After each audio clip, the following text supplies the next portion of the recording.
Okay, so this is the second part of my little World War II background podcasts.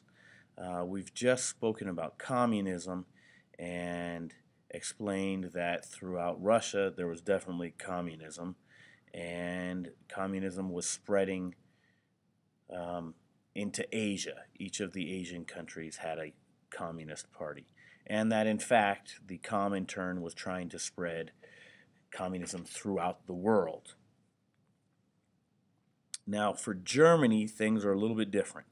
For Germany, World War II had its roots in the belief of Adolf Hitler and the terms of the Treaty of Versailles.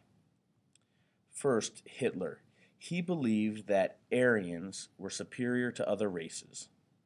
He believed that Germans, in particular, were superior to other people and could create a great civilization. He was nationalistic. He was racist. He also believed that Germany needed more land in order to become a great power. At one time, Germany had a lot of land.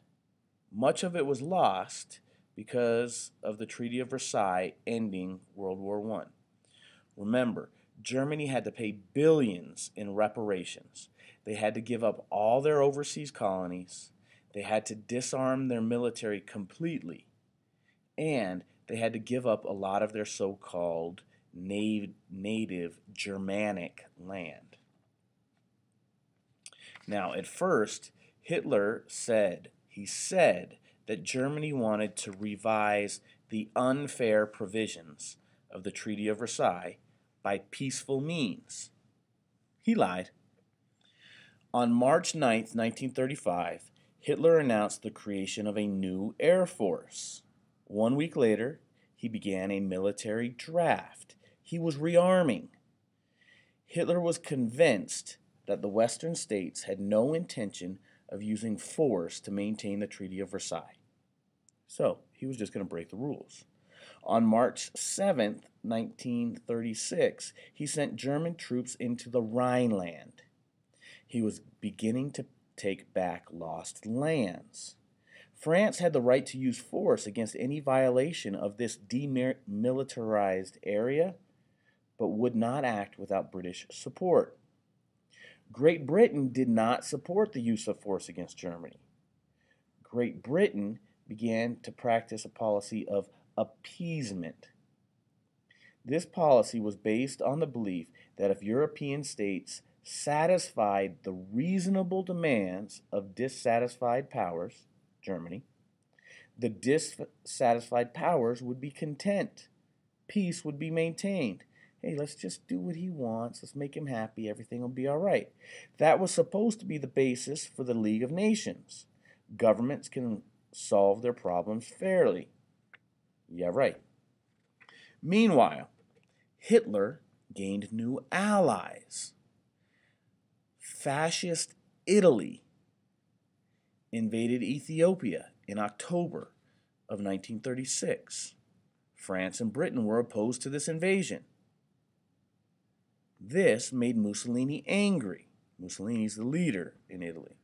And he welcomed Hitler's support. In 1936, Mussolini and Hitler made an agreement that recognized their common political and economic interests. This new alliance was known as the Rome-Berlin Axis. Later, Germany and Japan signed the Anti-Comintern Pact, in which they promised to maintain a common front against communism. So, communism was spreading in Asia. Japan was imperialistic. They did not want communism. So, Germany and Japan united against communism. By 1937, Hitler decided to pursue one of his goals: union with Austria, his native land. He threatened Austria with invasion. This forced the Austrian chancellor to put Austrian Nazis in charge of the government. The new government invited German troops to enter Austria. On March 13th, 1938, Hitler annexed Austria to Germany. Hitler's next goal was the destruction of Czechoslovakia. Again, this had once been Germanic. On September 15th, 1938, he demanded that Germany be given the Sudetenland, southeastern, the Sudetenland, an area in northwestern Czechoslovakia. Most of the people who lived in this area were Germans. Hitler said that he was willing to risk world war to achieve his objective. At a conference in Munich, Britain, France, Germany, and Italy reached an agreement that gave Hitler nearly all of his demands. Let's just keep him happy. Maybe he won't start the World War. German troops were allowed to occupy the Sudetenland. The Czechs stood by helplessly. Neville Chamberlain, the British Prime Minister, boasted that the agreement meant peace for our time. You see, Hitler had promised Chamberlain that he would make no more demands. Would you trust him? Like many others, Chamberlain believed Hitler's promises. In fact, Hitler was more convinced than ever that the Western democracies were weak and would not fight. In March of 1939, Hitler invaded and took control of Bohemia and Moravia in western Czechoslovakia. Give me a little bit, I'm going to take a lot more. At last, the Western nations reacted to this Nazi threat. Hitler's aggression made clear that his promises were worthless. When Hitler began to demand the Polish port of Danzig, Great Britain offered to protect Poland in the event of war. At the same time, both France and Britain realized that they needed the Soviet Union in order to stop Nazi aggression. They began negotiations with Joseph Stalin, the Soviet dictator.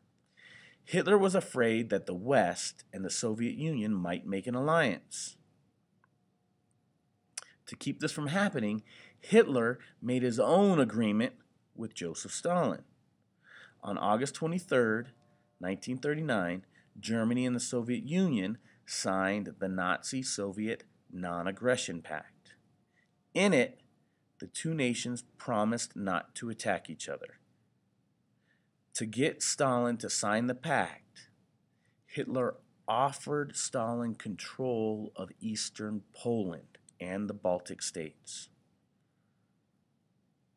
On September 1st, 1939, German forces invaded Poland. Their hands were tied. 2 days later, Britain and France declared war on Germany, and we're about to have another world war. Do you notice some similar themes going on here that relate back to World War I? Remember, Wilson had a plan that was supposed to set it up so this type of stuff would never happen again. And the European allies, the victors, said, nah, we're going to handle this our own way. Maybe they should have listened to Wilson. Stay tuned. There's more.